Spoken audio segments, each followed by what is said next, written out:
Good day everybody, this is the Ecclesiarch here, back to you with some Warpforge, and here we have another tier list.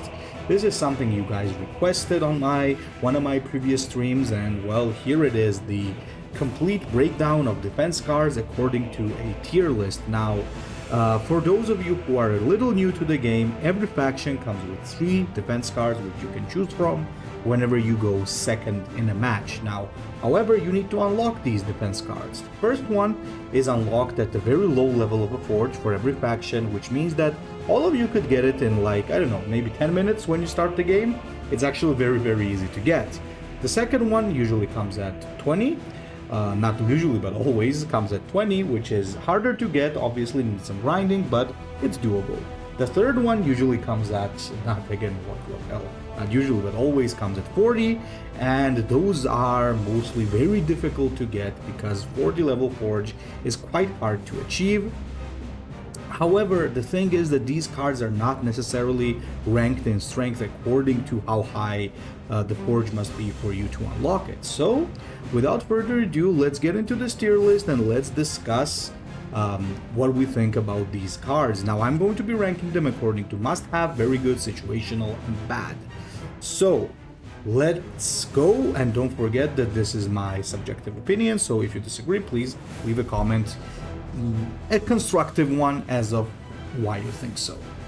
So guys, let's start off with none other than the Ultramarines, and the Ultramarines, I would say, are one of the luckiest factions because they get their best defense card at level 1 of their forge, High Factory, which is really good. It's a 0 energy, your next card costs 1 less. Now, I don't think I need to say much about why this is good, because any form of energy cheat is good in card games in general, because it kind of helps you cheat. That's why we call it, right?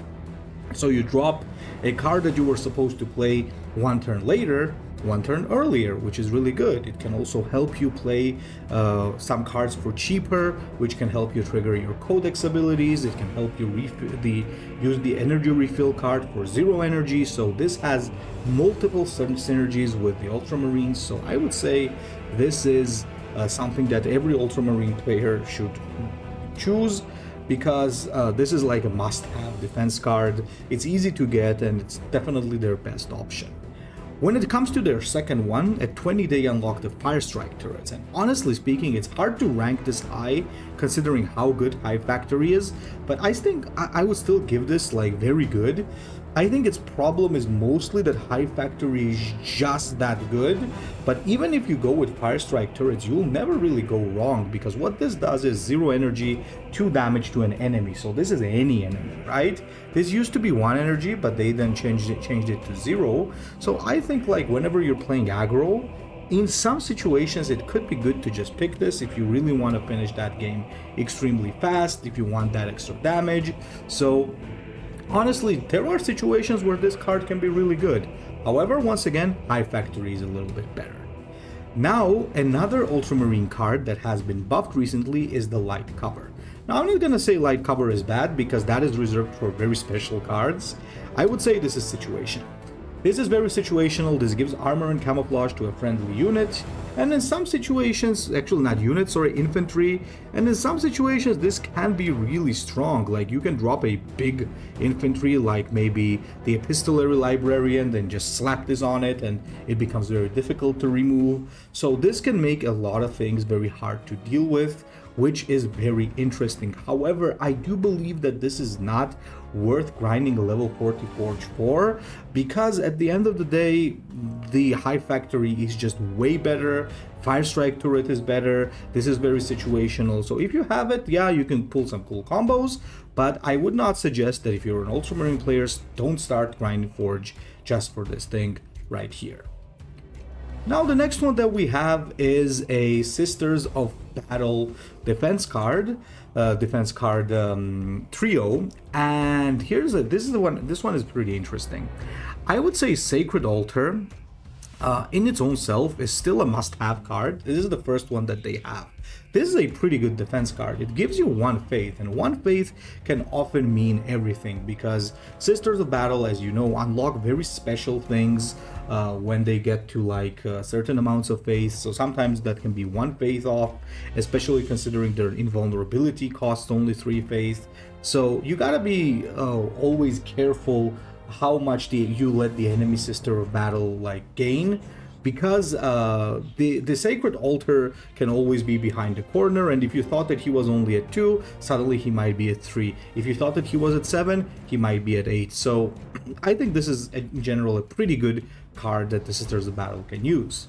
Now, Holy Fire I think used to be a situational card for them back when the sisters were experiencing a lot of trouble, and there were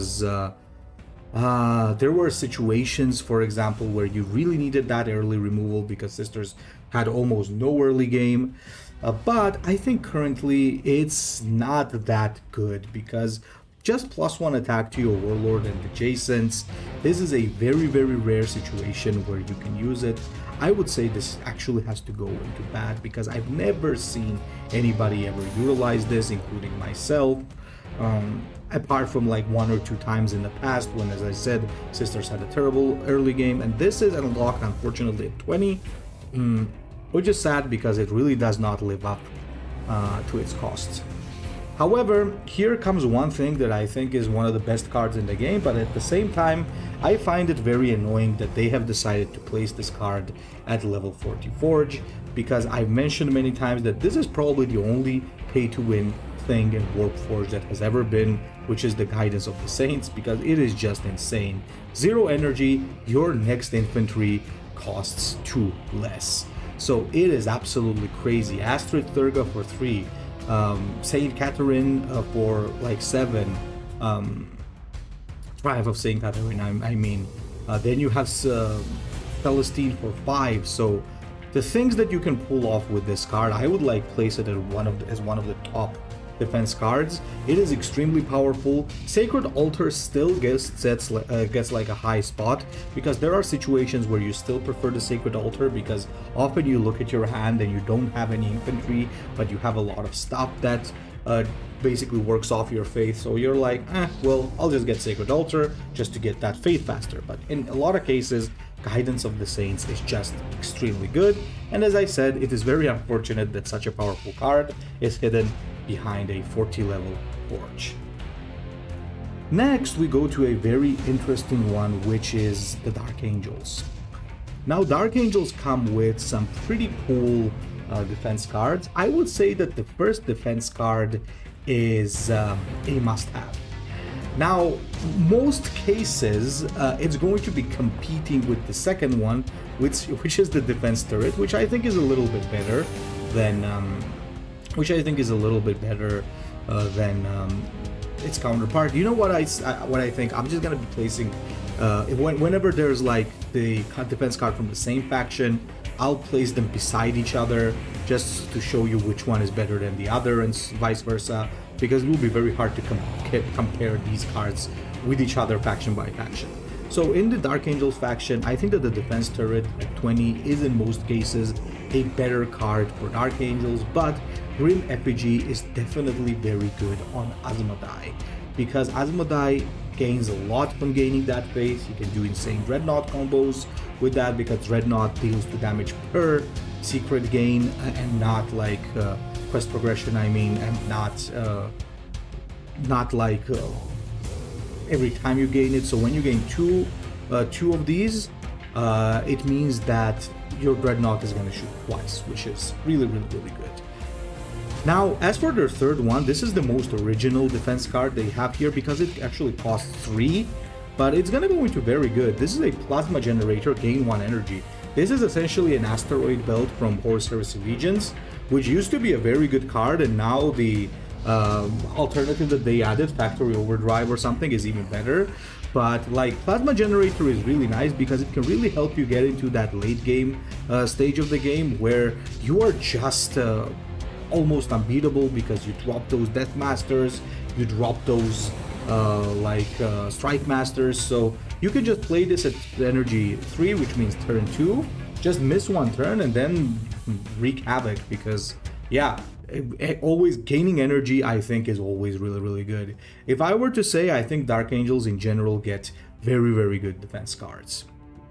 Now, when it comes to the Eldar, it's a bit of a different thing. So you got Webway Entrance, which just adds an extra infantry to your hand.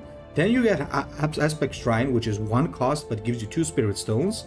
And then you have Inspiring Legacy, which gives 2 Shuriken to a friendly unit this turn. So Eldar kind of suffer, I would say, because Aspect Shrine is a must-have. I think this is the best defense card you're always going to have on Eldar, because it's the ability to just gain extra 2 Spirit Stones is just really good. In most situations it can be game breaking, so that's what you want to be doing. Just getting an infantry honestly is not bad. I would say just for 0 energy to be able to choose an infantry and generate it, it's kind of underrated. I would say it's very good.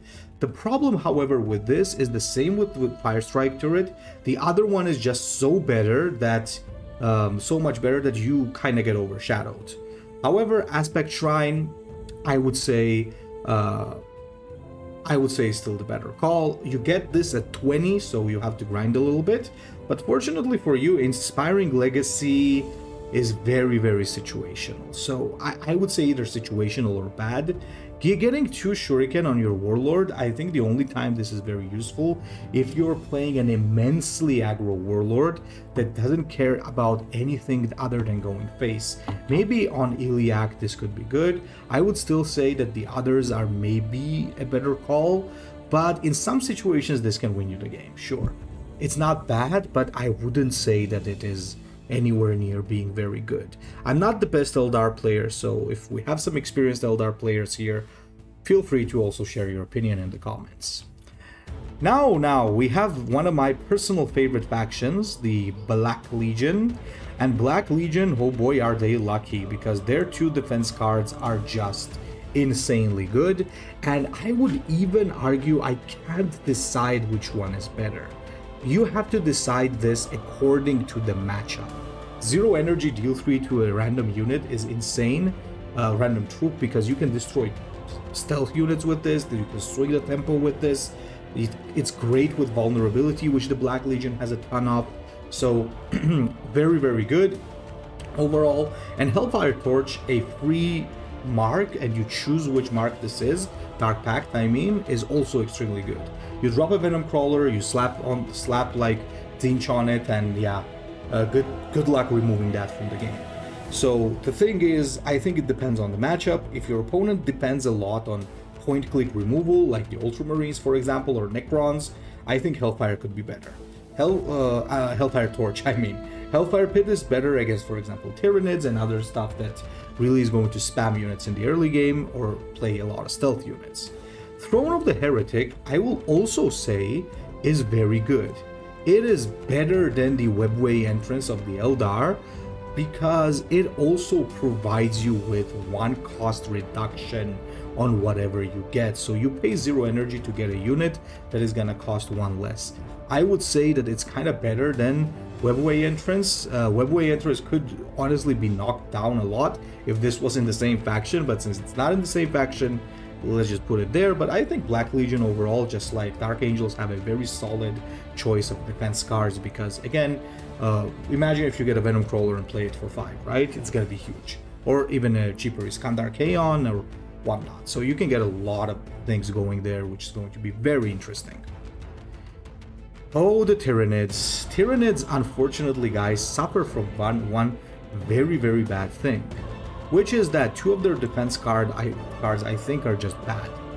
That's the first level one and the 40 level one, which is the first level one is not terrible, I would say, but 1 energy to deal a random damage from 1 to 3 is just not reliable. If it was 2 to 3, I would say maybe it's a little bit better. Or maybe if it was like 0 cost 1 to 3, but 1 cost 1 to 3 damage, I think is just too much. And Protective Biostructure is just terrible, because it gives you +2 attack for this turn only. Maybe back in the day when Tyranids could one-shot you from like 40 HP, this could have been situational, but now I think it's just too bad. and they both suffer from the same problem, is that the digestion pool is just way too good. The digestion pool is basically the guidance of the Saints, but this one is the next troop. So this works on every troop, while that only works on infantry, and Tyranids have way better options compared to Sisters on what they can play with this. They can drop a Carnifex at 3, they can drop a Crone at 4, and you know, I could keep going like this forever. So it's one of the best and strongest defense cards in the game, and your Tyranid win rate is going to spike as soon as you get this at level 20, so this is one of the ones that you actually have to rush as soon as possible. When it comes to the Tau, so the first one that they have is Tidewall Gunport, Drone Port, and the second one is the Tidewall Gunrig. Tidewall Gunrig is the worst version of Firestrike turrets because it can only target troops, but I would say like neither of the Tau defense cards are like super must-have. This one is extra damage at 20 level Forge, while this one just summons a extra drone that just gives you protective value. The thing is, whenever I play against the Tau, I never feel like their defense cards are like any, how can I say this, impactful. They're just good. They're not like crazy good, they're just good. Yeah, they have it, it's awesome, but they'll never feel as game-breaking as the other ones that I have listed on the top side. So both of them are pretty good. You could definitely go for both. It's just that they don't do anything too important. One just deals 2 damage, just like Firestrike turrets, but it cannot target the Warlord, which kind of sucks, honestly, because the Firestrike turret used to cost 1 because it also targeted phase, but this one cost 0 because it was a troop. Now they're the same card, but this one is just power crept, which is kind of dumb. Tidewall is 1 energy, it's a 0 melee attack, 1 ranged, and 3 HP with Vanguard, so it can protect you, so there's also that. So overall, I would say both are very good. Watchtower, just to give marker light to an enemy troop, I would say this is bad. This is basically Shadow Sun's ability for 1 energy, which he has for 0. Like, grinding this until the 40 level of the Forge, I think is way too much. If it was like a thing you start with, maybe a little bit higher, but like, I don't think it's ever gonna be worth grinding just for this card. Now, when the Genestealers, when you're up against the Genestealers, you have to pray that they don't have pilfered supplies. But before we get there, Alien Idol is, of course, must-have. This is another energy cheat. Refill 1 energy, and yeah, whenever you're just refilling your energy, it's extremely good. It can help you with combos, it can help you with getting that extra sabotage into the enemy's hand, which is always really good. So Genestealers really get a good defense card to start from. Rusted Vent, I would say, is also great. It's similar to like Throne of the Heretic. It's just that it's random. You get ambush cards which cost 2 less instead of 1, but you don't get to choose. It's random, but it's still really good because you can get a second Patriarch, you can get some very high damage unit draw down early, so it is still a pretty good card. I see that some Genestealers are running this instead of the Alien Idol, which is as I said, very good, and this can be pretty good at some situations. But Pilfered Supply at level 40, which just adds a sabotage in the enemy's hand, which you get to choose, is just disgusting, unfair, and terrible, because Genestealers are already oppressive as they are. And yeah, adding even extra layers of annoyance to them is never a good idea. Because imagine like they play cut them off and give you two sabotages, and then also give you a third one. Like at that point you might just break your screen. So yeah, there it is. That's also an S tier. Astra Militarum. Timely Reinforcement, I think, is the better version of the Tau defense card. I'm gonna put this in S. It's a 0 energy drop, a Shock Trooper, which is 3 HP, 2 range, 1 melee, Vanguard unit, which is an infantry and has a duty ability. It's just the better Tidewall drone port. I think this is the best Astra Militarum defense card in the early parts of the game, because defense batteries are just bad, it's terrible, it's trash, because 0 energy, deal 1 damage 3 times to a random enemy. Like, you could get so lucky and so unlucky with this. It's like toxic vapors. It's just too random. It has just layers of RNG. Like, first, what is it going to hit? Like, and how many times it's gonna hit? Like, it's never gonna be reliable. You're always better off getting timely reinforcements. Now, however, Munitorum supplies is interesting because this is another troop generation card, but it's like 2 energy. So it's like Rusted Vent, but you can choose any Militarum troop and you can reduce the cost by 2. Now, this in some situations can be really good because imagine getting tanks from this shit. So this can give you a huge energy spike, a huge tempo boost, so sometimes it might just be better to just play this on turn 1 and do nothing else, because then you get a Robo-Dorn tank for 7. So I think Munitorum supplies is something that is really good. I haven't been able to test this because I don't have it. Maybe if I would test it, I would even say it's a must-have, but there's a long time to go until then. From what I think when I look at it, I think it's just pretty good. Sometimes, however, you might get unlucky and you only get low-cost troops, but I think in most cases it will at least give you some good value.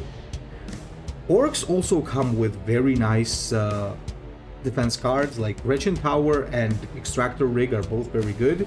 They, however, both a must-have, but they, however, support different playstyles. Extractor Rig is usually played to just drop a Squig Buggy at 4, which is a very important thing because of its flank and the ability to deploy Squigs.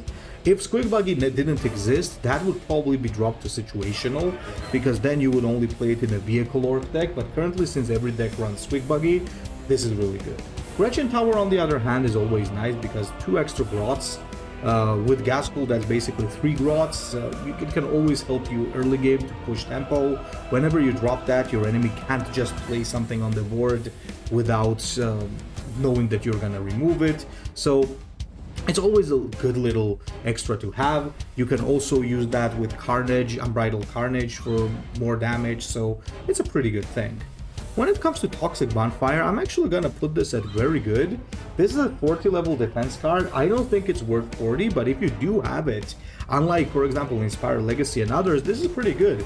An extra stun for 0 energy is pretty good. If you played HHL, this is basically the Raven Guard defense card, so it's pretty good. I would say, like, it can help you in very important situations, especially against, like, Gym Boss Warlords, the Warlords that just go face and just play a single entity and nothing else. So yeah, this could be a very good swing. You could stun an enemy troop with this. So I'd say it's a little bit underrated, but given how good the other 2 are, this kind of gets overshadowed.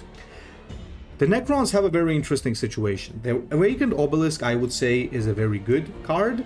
This is 0 energy, deal 1 damage to an enemy. Now, this is just an inferior version of Firestrike turrets, but that's, once again, Everguild's fault, because Firestrike used to cost 1 and now it's power crept.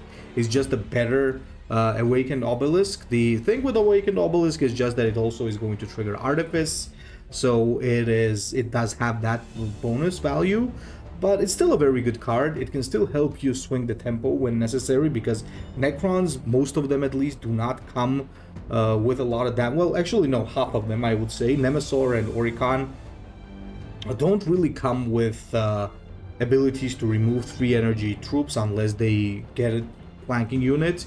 Ramatek and Imhotep can do that, so for those 2 who lack extra damage from their kit, Obelisk could be good.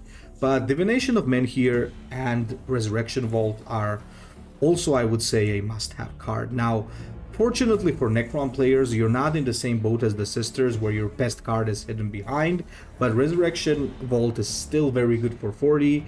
In some situations, this can help you swarm the board extremely early, especially if you're playing Flayer spams or something like that, and if you don't have a lot of abilities to raise dead in your deck. But Divination of Menhir is probably the best one. The ability to reduce the cost of your next stratagem, and this also goes over to the next round, basically. Yeah, it's just really, really good, because this helps you with your Hexmark combos to just one-shot the target. This helps you play Implacable Conqueror or Immortal Pride earlier, or Conquering Tyrant. This used to be 2 cost and it was insanely powerful, but even after the nerfs, I think it's still really good.